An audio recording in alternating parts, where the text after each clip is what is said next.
Right, so today we're going to look at section 8.4 in Calculus 2. This is trigonometric integrals. The next two sections deal with trig. 8.5 is trig substitution, and this one is trig integrals. There's basically some tricks in this case for particular trig integrals, and then in the other section in 8.5 you're going to look at, okay, here's kind of a complicated integral, here's a fun way to use trig to work with it. So we're going to be in the trig world for a couple sections. So if you look at your lecture notes, I just took out of the book the kind of the rules that you're going to use for these first types of problems. So we'll go to the laptop and look. When you're dealing with products of powers of sine and cosine, and we've kind of already done a problem like this, but if you have sine to the mx times cosine to the nx, where m and n are non-negative integers, they can be positive or zero, we can divide the work into three cases. There's three different ways to approach it. If m is odd, we write m as 2k plus 1 and use the identity sine squared x equals 1 minus cosine squared x to obtain, okay, so for example, that may be kind of, you know, this is, the thing is, I like to look at these definitions because I think it's good practice in a class this level to try and decode what they're saying. But for example, if n is odd, say it was the sine, I'll do this in a different color, the sine of, say, 7, sine to the 7th x. Well, 2k plus 1, that would be the sine of 2 times 3 plus 1x, right? Which you can write as the sine squared of x to the third power times just a sine of x. Basically, you think of sine to the 7th x as sine to the 6th x times the sine of x. But you want to think of sine to the 6th x as sine squared of x, because you can replace sine squared of x with 1 minus cosine squared x to the third power times the sine of x. And then we actually did problems like this in that, I think it was the first section, I can't remember what section it was, but then you let u equal cosine x, and then du, of course, is going to be sine x, and so then you have 1 minus u squared cubed, which is still kind of a mess because you've got to multiply that all out, but you can work through it pretty quickly. Okay, so yeah, we combine the single sine x with dx in the integral and set sine x equal to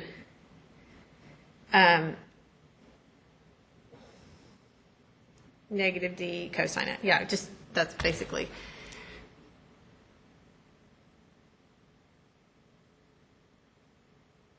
Okay, so that is one approach. Yeah, of course, u equals cosine x, so du equals negative sine dx, so you are going to have a negative when you do that.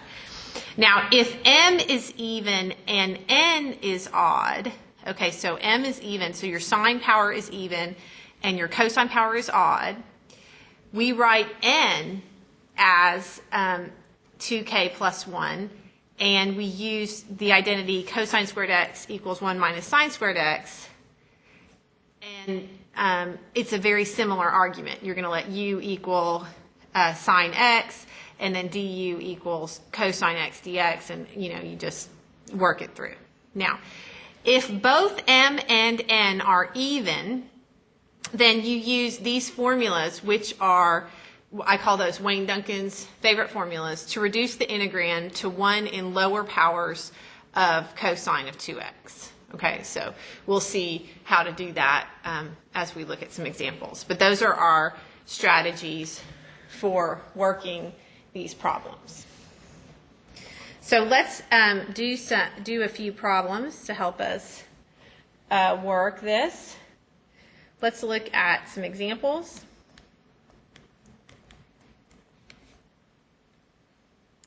Let's look at the integral from 0 to pi over 2 of the sine to the 5th x dx. Okay, so this is an example where we have m, which is the power of the sine, is odd.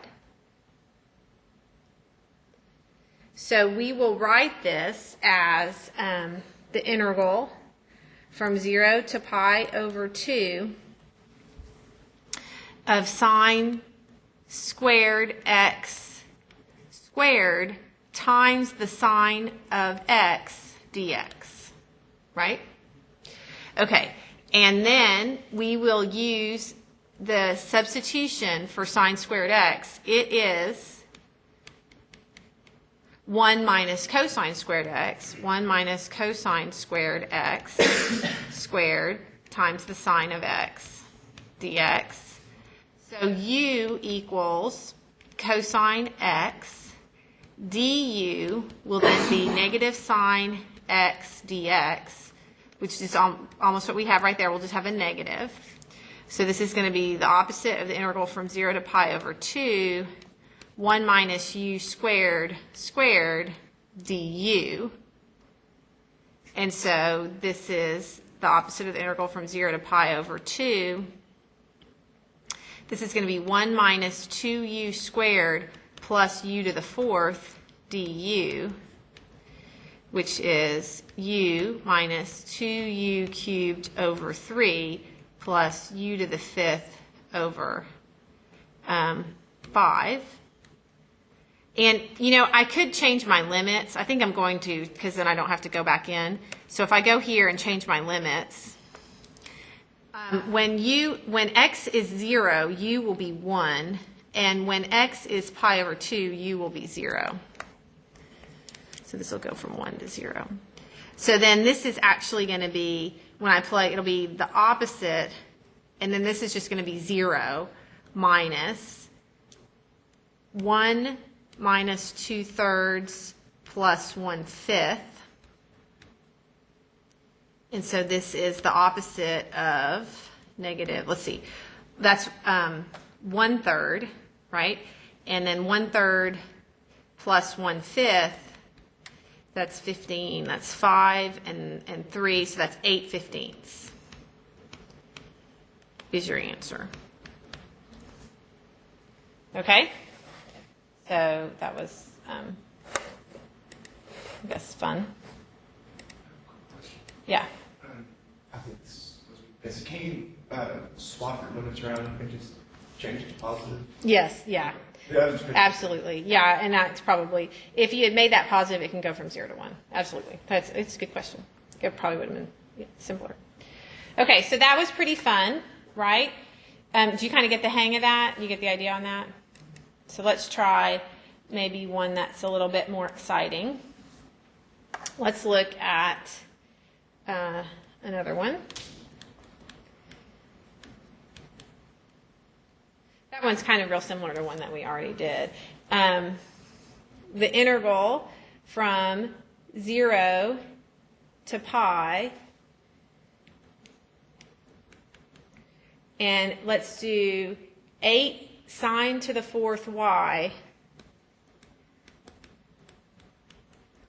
cosine squared y dy.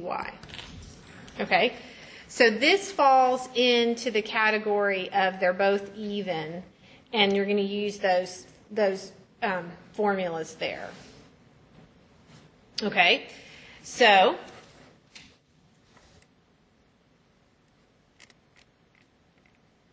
we will think of sine, okay, so we will recall sine squared a is equal to 1 minus cosine 2a over 2, and cosine squared a is equal to 1 plus cosine 2a over 2. So we can rewrite, I'm going to pull that 8 in front, the integral from 0 to pi. This sine to the 4th y, I can write that as sine squared squared, right? So I will write this as 1 minus cosine 2a over 2 squared. And then, oh, not a, I better do a y, just to be, sorry, 2y. And then this one I'll write as 1 plus cosine 2y over 2. And then I have my dy, right? And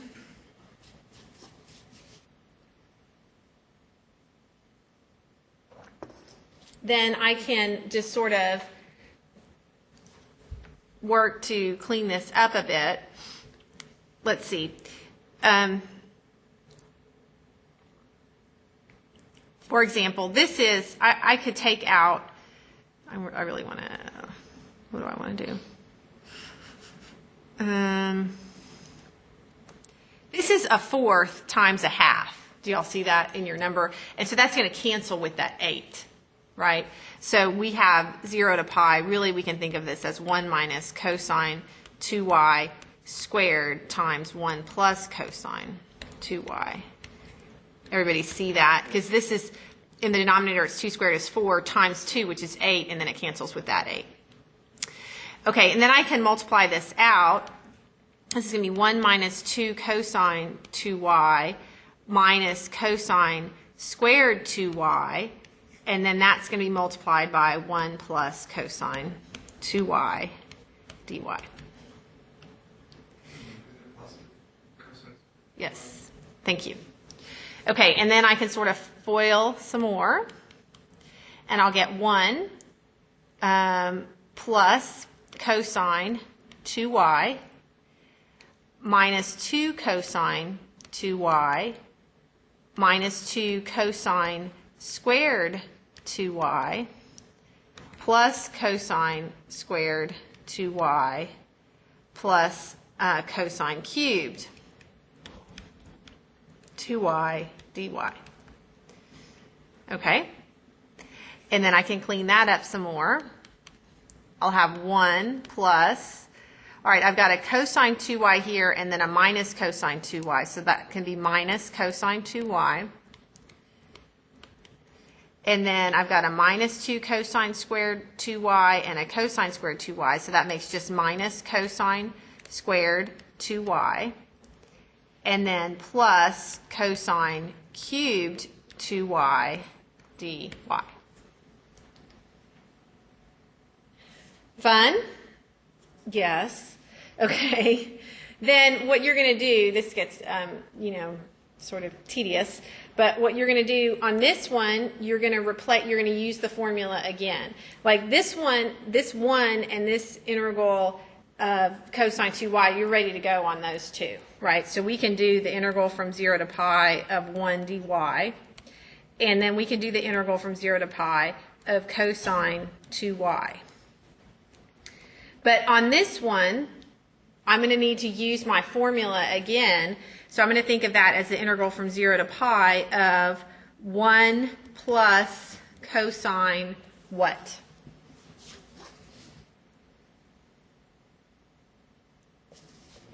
This is over 2, and what are you going to put right there?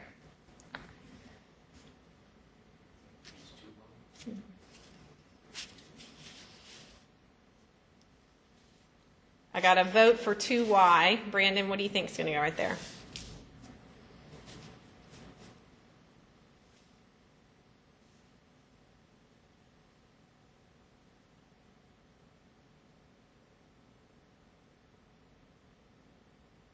Cosine squared of a is 1 plus the cosine of twice a over 2.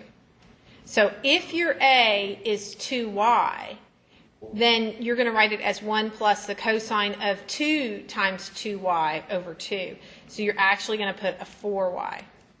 That's what you're thinking, Brandon? Yeah, he says yes. Okay. And then now, this one, cosine cubed 2y dy, this one will go ahead and use our little rule from before, which is to write it as cosine squared 2y times cosine 2y. And, cosine squared 2y times the cosine of 2y dy. And then we'll write that as 1 minus sine squared 2y, and we'll let u equal the cosine of 2y, you know. So this problem just will not, it just won't stop. It's just like so much fun. It's like integration. It's like four integration problems in one. It is such a deal. Okay. I'm kind of thinking, what should I do? Should I go, do you want me to integrate each little piece, or do you want me to clean this, fix this one, or what are you feeling? Anything? You want to clean this one some more? I tried to do the other problems. Do these guys? Okay. So this is going to be a y from 0 to pi minus, what's that one?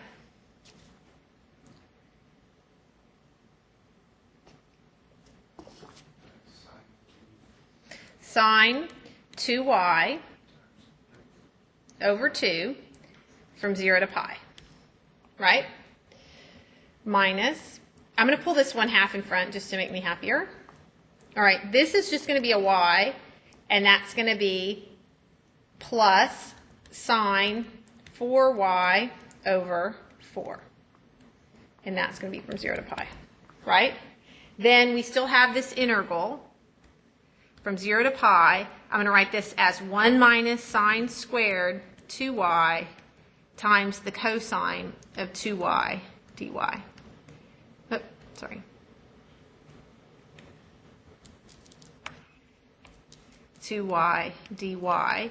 And I'm going to let u equal sine 2y. So du is, the derivative of sine is cosine 2y times 2 dy. So I'm going to have a 1/2 in front there. And I'm going to go ahead and change my limits on this one. So this is the integral from 0 to,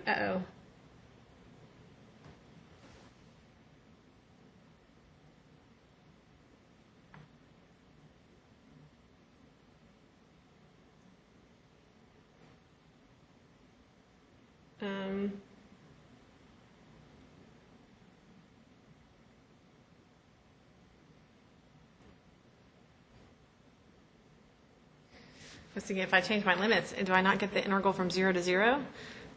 Sine of 2 pi, the sine of 0 is 0. The sine of 2 pi is 0.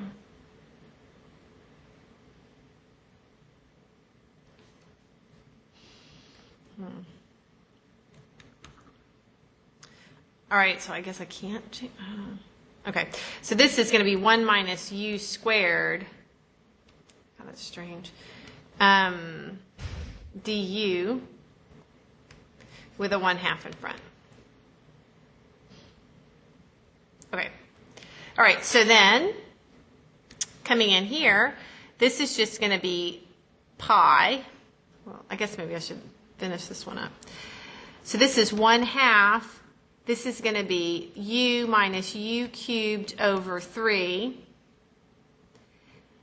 which is sine 2y minus sine 2y cubed over 3.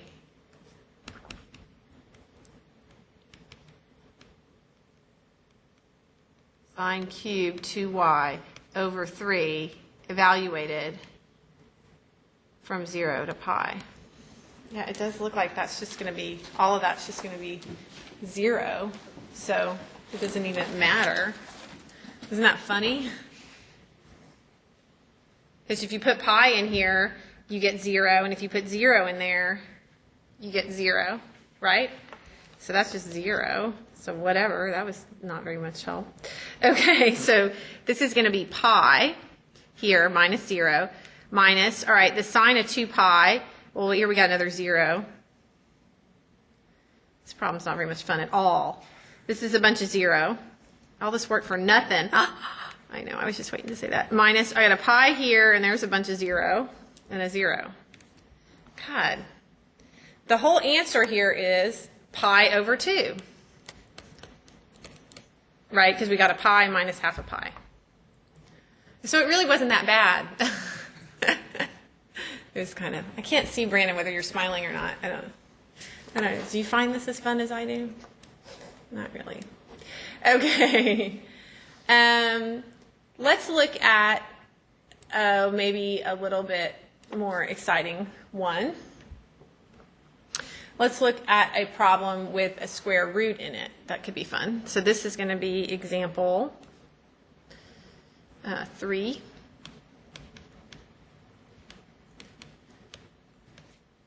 Let's look at the integral from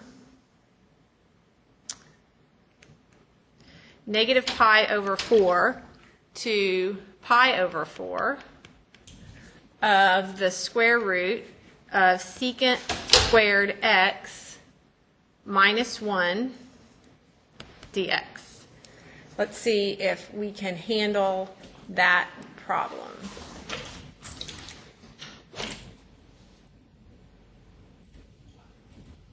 So is that right? Secant squared x minus 1. All right. So you guys have a thought on how you might work that one. This one's not actually that bad. Or maybe it is. Maybe it's really bad. I don't know. I'm not hearing any enthusiasm on how. 20 minutes late. Yeah, that's right. So it's 9:30. That's okay. Who's got an idea on this one? Brandon, give me an idea.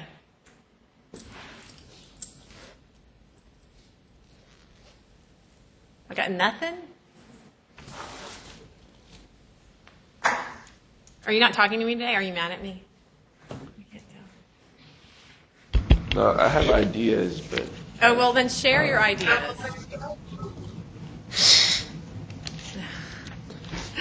All right. I'm going to come over here. I have an idea. Maybe your idea is, gosh, I wish I had memorized that whole sheet, that whole trig formula sheet. But maybe you have it. All right. My idea is, hey, look, secant squared theta is equal to 1 plus tangent squared theta. Can y'all see that okay? I don't know how to make it. Let me see. Y'all see that one? Secant squared theta equals 1 plus tangent squared theta. So tangent squared theta is equal to secant squared theta minus 1, right? So if I go back to that problem, I can just do a big old Big Daddy substitution here, because I know, see, I can't ever remember anything but sine squared theta plus cosine squared theta equals 1. And if you know me, you know that I have said that that's the meaning of life, because you can get everything else from that. For example, if you were to divide everything by cosine squared theta, and the reason I chose cosine squared, because then that would get me a secant, right? Then I would get that tangent squared theta plus 1 equals secant squared theta. Okay? And so that means that if I wanted, I could solve that. Tangent squared theta is equal to secant squared theta minus 1, right? So I can derive what I need. A lot of times when I see the secant squared or sine, any of the trig functions squared, I immediately think about Big Daddy, and if there's some way for me to manipulate Big Daddy. All right, so now I'm going to take this tangent squared theta and I'm going to pop it in there, and that's really cool because I've got a square root. So from negative pi over 4 to pi over 4, I'm going to look at the square root of tangent squared x dx. Okay, but the square root of tangent squared x is the absolute value of the tangent of x.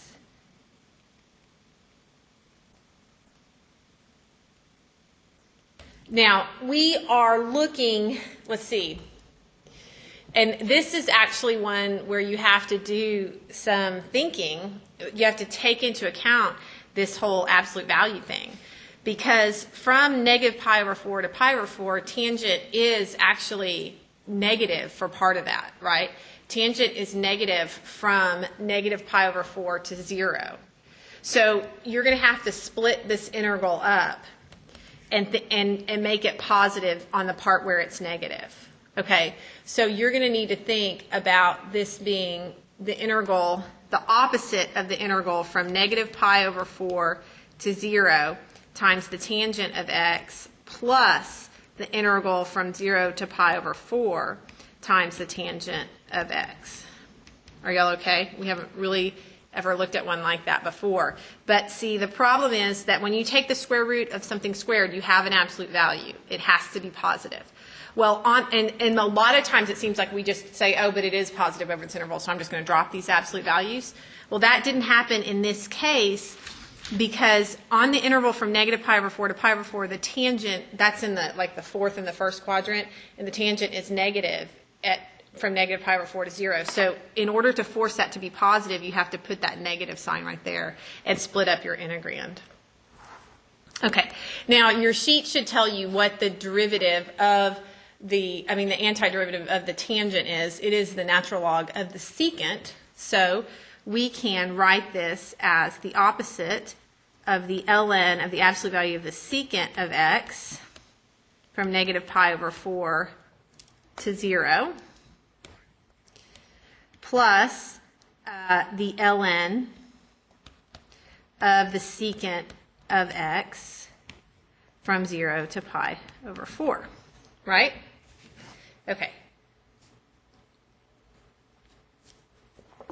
And then we'll go here and we'll say negative ln secant negative pi over 4 minus ln secant 0 plus ln absolute value secant pi over 4 minus ln absolute value secant of 0. Okay, secant is 1 over the cosine. So the cosine is, the cosine of pi over 4, or negative pi over 4, is square root of 2 over 2, or it's just 1 over the square root of 2. So this is just going to be the square root of 2. So this is opposite ln square root of 2. 1 over the cosine is 0. This is the ln of 1, which is 0, plus this is, remember, now the secant of pi over 4 is also going to be the square root of 2. So this is ln square root of 2, and then minus 0 again. And so, uh-oh.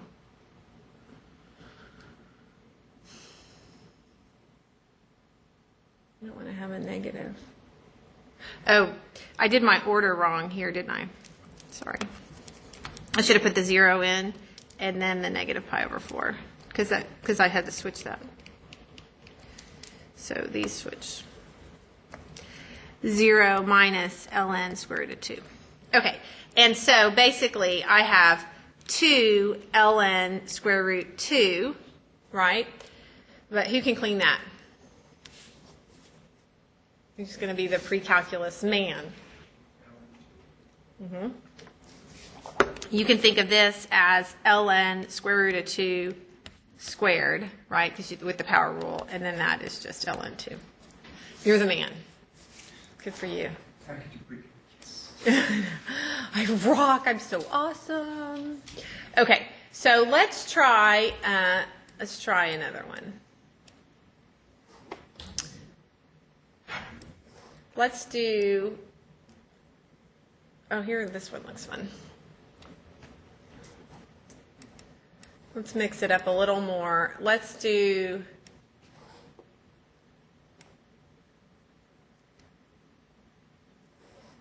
yeah, this is a classic. This will be another fun one. So this is example 4. And it is the integral of e to the x secant cubed e to the x dx. How do you like that? Pretty fun? What are you feeling?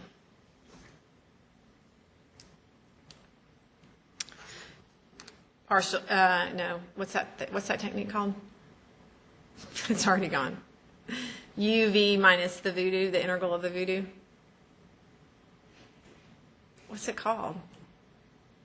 I forgot. Oh, Gail. And it's not on here because all right. What is it called, Brandon? You guys are like, really, I'm up here all by myself today. All right, check. How about integration by parts? That's what it's called. Right? Yeah, we're going to split it up into parts. We're going to integrate by parts. That's the UV and the voodoo thing. Okay, so which function are you going to do? Are you going to let u be u, and which do you want to be the dv?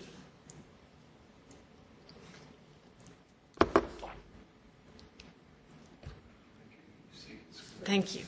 Or secant cubed? Oh, okay. Okay.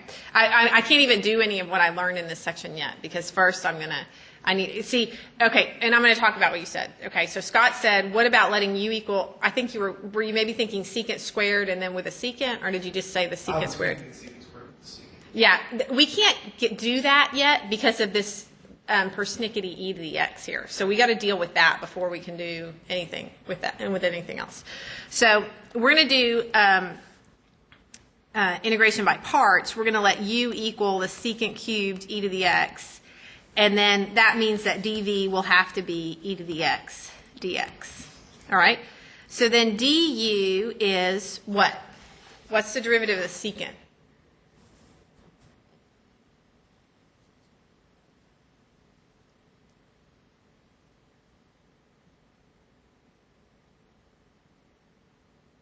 Actually, this isn't going to work. I better let, so, oh, wow. I think Scott, I don't know.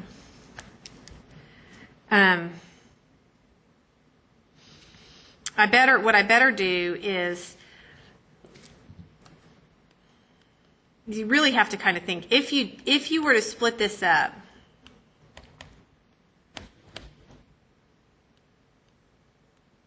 you're still going to have to do partial fractions, integration by parts, but if you let u equal just the secant of x, then du is what?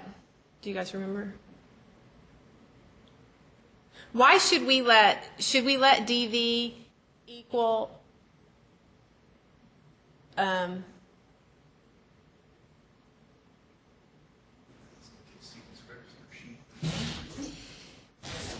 Can you, I guess here's my question.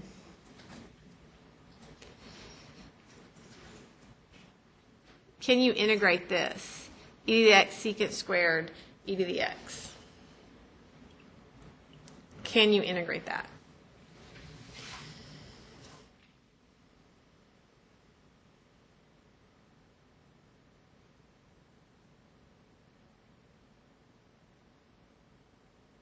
Do you guys know what function has that as its derivative?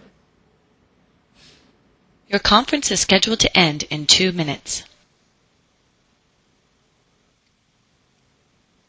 Well, the answer is yes. But without just staring at it, I'm not sure that I can explain. What you have to recognize is if you know that the derivative of the tangent is secant squared x, right? Derivative of tangent.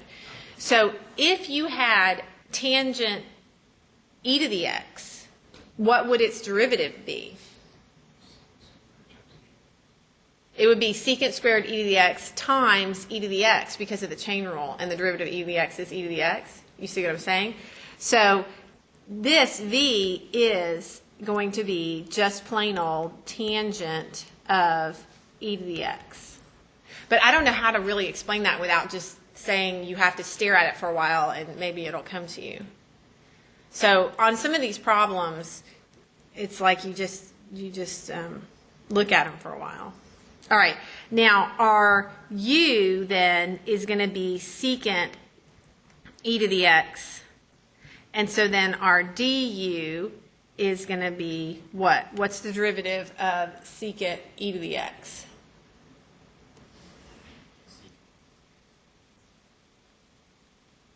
And what? You got a chain rule there. So du is secant e to the x tangent e to the x, and then another e to the x, right? Because that's the chain rule, like before. Your conference is now over. All right. Goodbye. And then now we know we do u times v minus the integral of v du. So in this case, it's u times v, which is secant e to the x tangent e to the x minus the integral of v, which is tangent e to the x times du. So you're going to actually have tangent squared, let's see. Well, I'll just write it. We're going to have tangent e to the x and then secant e to the x tangent e to the x times e to the x dx. Okay, so let me clean that up a little bit. This is secant e to the x tangent e to the x minus the integral of tangent e to the x squared secant e to the x. And I'll put the e to the x in the front there. Dx. Okay, so that is that. Now, what we probably should do at this point is think of this as secant, so this is secant e to the x tangent e to the x minus, all right, tangent e to the x squared, Big Daddy can substitute in there, and that's 1 minus secant squared e to the x. So this is e to the x times 1 minus secant squared e to the x times secant e to the x dx. Okay. Now, this is just, what I'm showing you now, this is just going to be experience. But if you remember, what did you say, Scott? Did you? I'm sorry, this is not secant squared minus 1. Oh, is it? Yes, secant squared minus 1. Thank you. So this is secant squared e to the x minus 1. All right, now what you might notice is what the integral originally, remember the original integral was the integral of e to the x secant cubed e to the x dx. And that actually shows up again right here. Do y'all see it? So it's going to be equal to this thing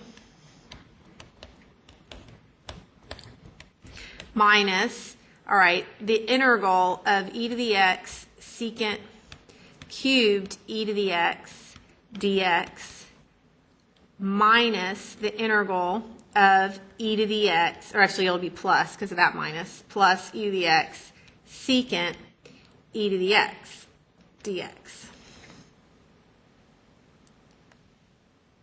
E to the x secant e to the x dx.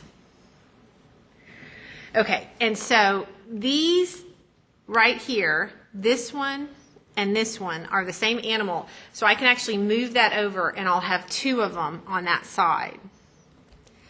So I can write this as 2 integral e to the x secant cubed e to the x dx is equal to secant e to the x tangent e to the x plus the integral of e to the x secant e to the x dx. So I'm down to just figuring out what this integral is, the integral of e to the x secant e to the x dx. Well, if you knew what function has as it, or really, do we know the integral of the secant, just the secant? Is it on your sheet? Okay, and this is again like before. If it was ln secant e to the x plus, what was it? It's ln secant u plus tangent. note, okay.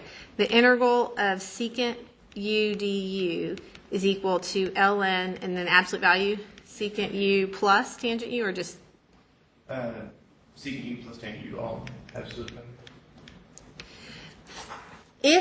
if your u was e to the x, then you would have an e to the x, it's going to work out. You see what I'm saying? You can do ln secant e to the x plus tangent e to the x, and that will be exactly what you need. Because if you let u equal e to the x, then du is e to the x dx. So just a u substitution here. You see that if u is equal to e to the x, du is e to the x dx.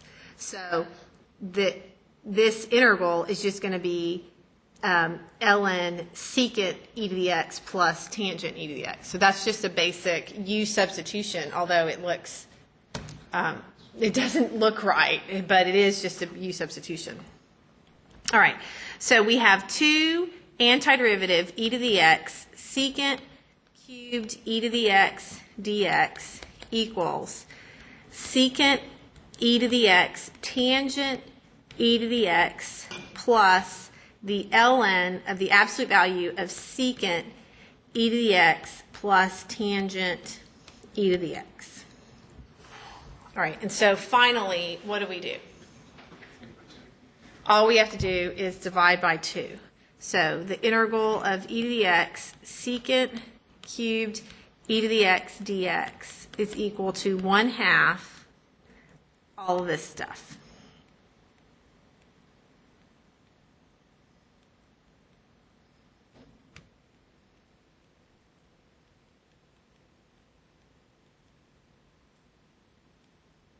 And then, of course, you have your plus. See? Whew. So that was a big one.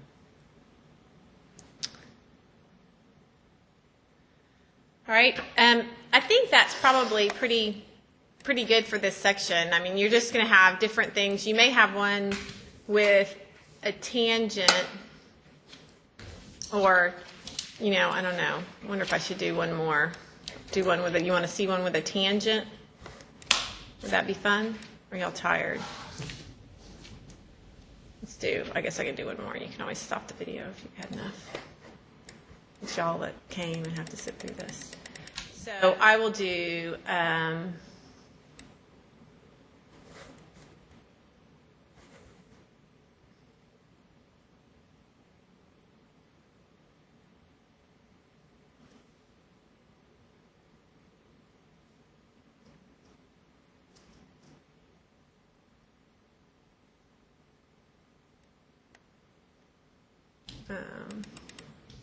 well, I guess, let's see.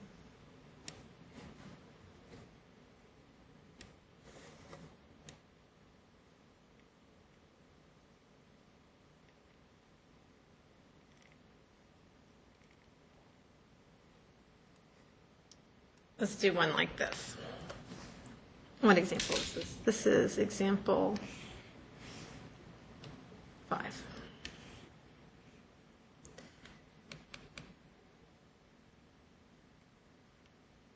Let's look at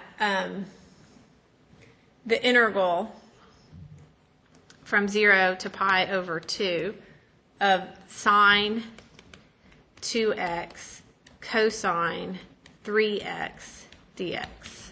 Let's look at one where we have a product.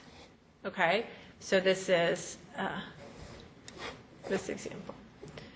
All right.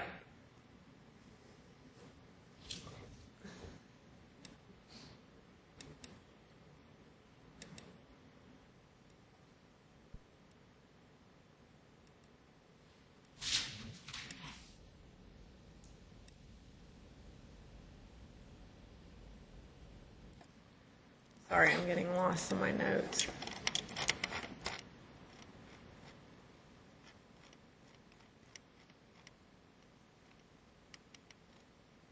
Okay.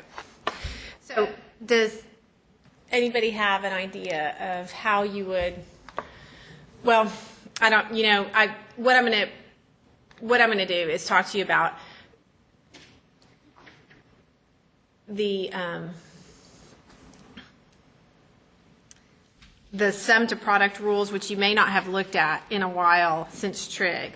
So we've got sine 2x, cosine 3x, and let's see if we can look at any of these formulas that might help us to figure out what kind of substitution we can do.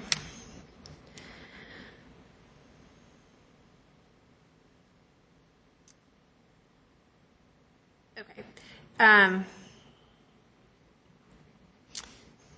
So we have all of these formulas that will help us to reduce down our problems to where we can just express them in terms of sines and cosines. So our problem was sine 2x, cosine 3x. And what we can do is we can think of that as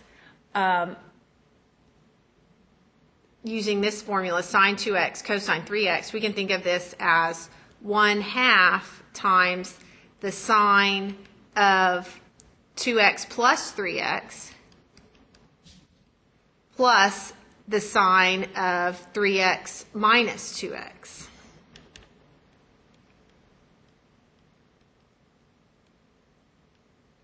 And so then this will be equal to 1/2 the sine of 5x plus the sine of x. Isn't that nice? Because that's going to be very easy to clean up.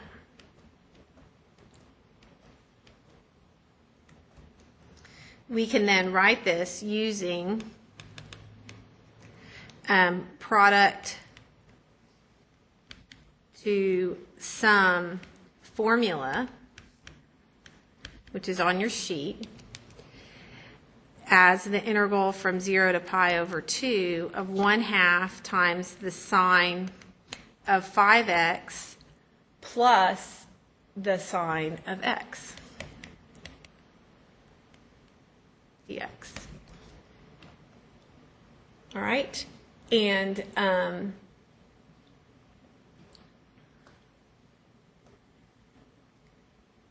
me just check. It's kind of a bummer, though. I have to keep going back to that sheet. I should just have it all in my head, or one of you guys should. I think I might have a little typo.